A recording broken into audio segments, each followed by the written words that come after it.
اللہ پاک اپنی پیاری کتاب میں فرماتا ہے قد جاءکم من اللہ نور و کتاب مبین۔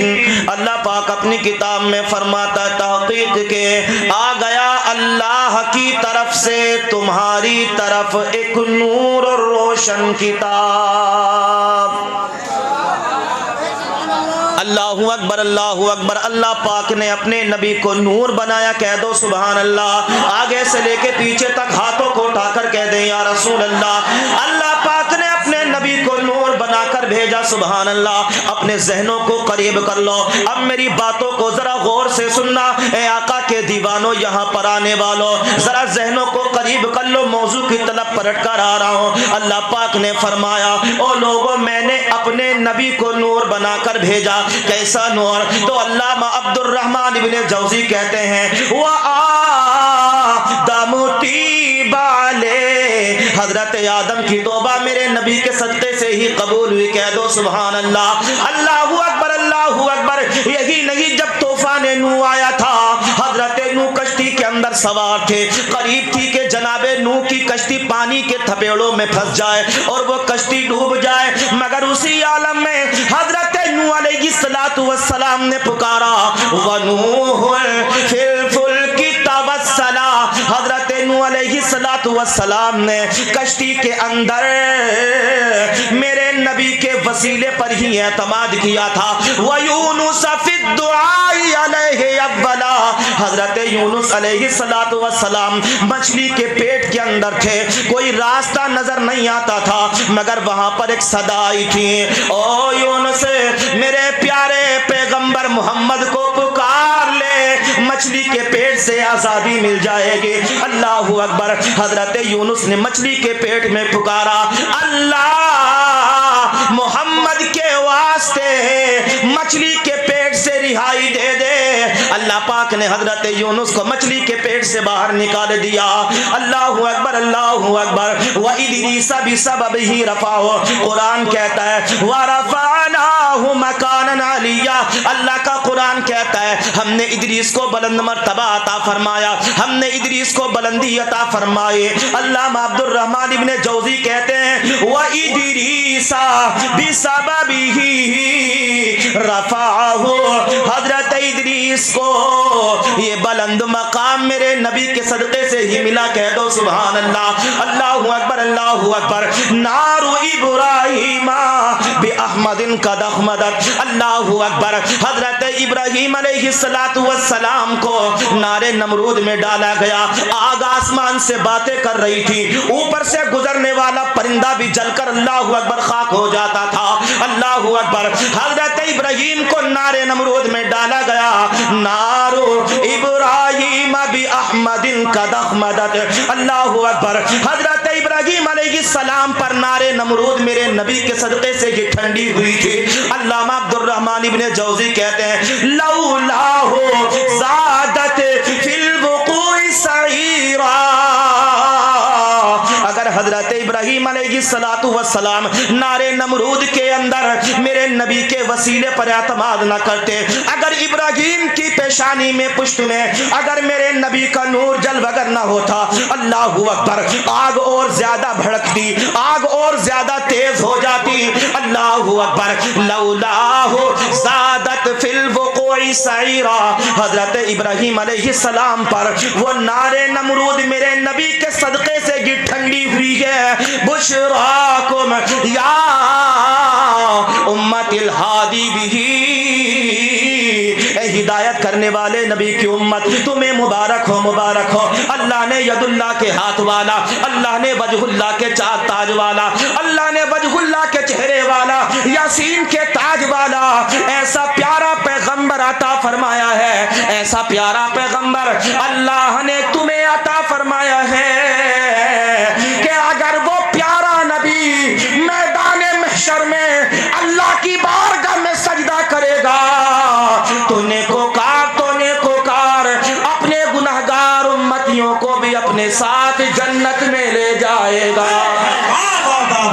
سرکار کی آمد، سرکار کی آمد، سرکار کی آمد۔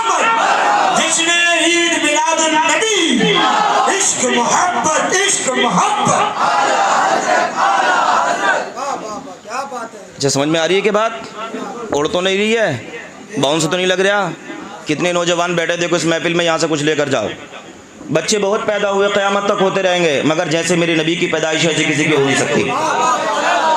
ذکر ختم ہو جائیں گے مگر آمینہ کے لال کا تذکرہ کبھی ختم اعلیٰ حضرت کہتے ہیں مٹتے ہیں مٹ جائیں گے، مٹتے ہیں مٹ جائیں گے آدھا تیرے، نہ مٹا ہے نہ مٹے گا کبھی چرچا تیرا۔ یہاں بھی نبی کا ذکر ہو رہا ہے اور وہاں بھی نبی کا ذکر ہو رہا ہے، اور وہاں بھی اپنے گھر میں پڑا ہوا رو رہا ہے، کیونکہ وہ تو یہ کہتے ہیں نا کہ وفات معاذ اللہ ختم ہو گئے تو جلوس نکالنے کی ضرورت کیا ہے، اتنا پیسہ شادی میں لگا دو، اتنا پیسہ کسی دوسرے کام میں لگا دو۔ وہ یہ تو کہتے ہیں، ارے ہم کہتے ہیں کہ اللہ نے ہمیں پیسہ دیا ہے تو شادی میں بھی پیسہ خرچ کرتے ہیں، مسجدوں میں بھی پیسہ خرچ کرتے ہیں۔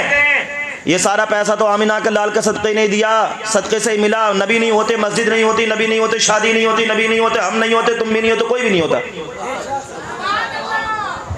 ہمارے اعلیٰ حضرت کہتے ہیں ہمارے یہاں تمہارے لیے اٹھے بھی وہاں تمہارے لیے، دہن میں ذبح تمہارے لیے، تمہاری چمک تمہاری مہک، سب کچھ زمین و زماں تمہارے لیے، مکین و مکاں تمہارے لیے، چنین و چنا تمہارے لیے، بنے دو جہاں تمہارے لیے، سب کچھ تو نبی کے لیے ہے۔ ایسا پیارا پیغمبر اللہ پاک نے ہمیں عطا فرمایا، وہ نور محمدی منتقل ہوتا گیا نسلاً بعد نسل، حضرت عبد المطلب کی پشت میں آیا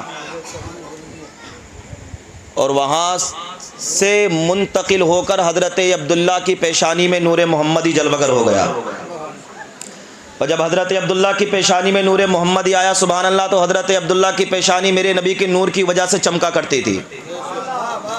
ایک نہیں دو نہیں تین نہیں بلکہ مکے کی ہزاروں عورتیں یہ سوچتی تھی عبداللہ کا نکاح ہمارے ساتھ ہو جائے، عبداللہ کا نکاح ہمارے ساتھ ہو جائے تو وہ نور محمدی ہمیں مل جائے، مگر اللہ پاک نے وہ نور محمدی کسی دوسری خاتون کو نہیں دینا تھا، اللہ پاک نے وہ نور محمدی پارسا متقیہ پرہیزگارہ اپنی بندی حضرت آمینہ کو عطا کرنا تھا۔ حضرت وہب نے رشتہ بھیجا حضرت عبد المطلب کے پاس، او عبد المطلب تمہارا بیٹا عبداللہ بھی بڑا لاجواب ہے، تمہارے بیٹے عبداللہ کی بھی کوئی مثال نہیں ہے، پارسائی میں پورے مکے میں چرچے ہیں، ایسے ہی میری بیٹی آمینہ کے بھی پاک دامنی کے، طہارت کے، اس کے متقی ہونے کے، اس کے پرہیزگار ہونے کے پورے مکے کے اندر چرچے ہیں، اس لیے میں چاہتا ہوں کہ عبداللہ اور آمینہ کا نکاح ایک ساتھ ہو جائے۔ سبحان اللہ۔ شادی منظور ہو گئی، شادی ہو گئی، اب وہ نور محمدی منتقل ہو کر حضرت آمینہ کے شکم اقدس میں جلوگر ہو گیا۔ اب عالم کیا ہوا، حضرت آمینہ کے جب شکم اقدس میں میرے نبی کا نور آیا، کچھ دن گزرے تھے تو حضرت عبداللہ نے کہا ہے میری خاتون، اب یہ جو ہماری اولاد دنیا میں آنے والی ہے تو میں اس کے لیے کچھ کمانے کے لیے تجارت سے جا رہا ہوں، تم مجھے اجازت دو۔ آپ کی شریک حیات نے کہا کہ ٹھیک ہے آپ چلے جائیے۔ اللہ اکبر اللہ اکبر۔ حضرت عبد المطلب تجارت کے لیے، حضرت عبداللہ تجارت کے لیے روانہ ہو گئے، جو کہ میرے نبی کے والد گرامی ہیں، ذرا غور سے سننا۔ اللہ اکبر روانہ ہو گئے، تجارت کی غرض سے چلے گئے۔ اللہ اکبر اللہ اکبر۔ اب جتنے لوگ آپ کے ساتھ تجارت کے لیے گئے تھے، کچھ دنوں کے بعد سارے لوگ واپس آنے لگے، قافلے واپس آنے لگے، مگر عبداللہ نہ آئے۔ اللہ اکبر۔ مگر آمینہ کی نگاہ اپنے شوہر کی طرف لگی ہوئی تھی کہ سارے لوگ مکے کے آ گئے، مگر میرا آدمی ابھی تک لوٹ کر کیوں نہیں آیا؟ آپ کا دل گھبرا رہا تھا۔ حضرت آمینہ نے حضرت عبد المطلب جو کہ آپ کے سسر ہیں ان سے کہا بابا مکے کے جتنے لوگ تجارت کے لیے گئے تھے سارے کے سارے واپس آ گئے، مگر عبداللہ ابھی تک واپس نہ آئے، پتہ تو لگاؤ ہوا کیا ہے؟ اللہ اکبر۔ حضرت عبد المطلب نے حارث کو بھیجا کہ جاؤ پتہ لگا کر آؤ اب تک عبداللہ تجارت سے واپس کیوں نہیں آئے؟ اللہ اکبر۔ جب مدینہ طیبہ میں حضرت حارث پہنچے تو کیا دیکھا؟ حضرت عبداللہ کا جو کہ میرے نبی کے والد گرامی ان کا انتقال ہو گیا۔ اللہ اکبر۔ جب وہ واپس آئے انہوں نے آ کر کہا بابا بری خبر ہے۔ کہا کون سی خبر لائے ہو؟ کہا بابا آپ کے بیٹے عبداللہ کا انتقال ہو گیا ہے۔ اللہ اکبر۔ جب حضرت عبد المطلب نے اتنا سنا تھا سر کو پکڑ کے زمین پر بیٹھ گئے، اس لیے کہ اولادیں تو اور بھی تھی مگر عبد المطلب کو سب سے زیادہ پیارے میرے نبی کے بابا، میرے نبی کے والد گرامی عبداللہ تھے۔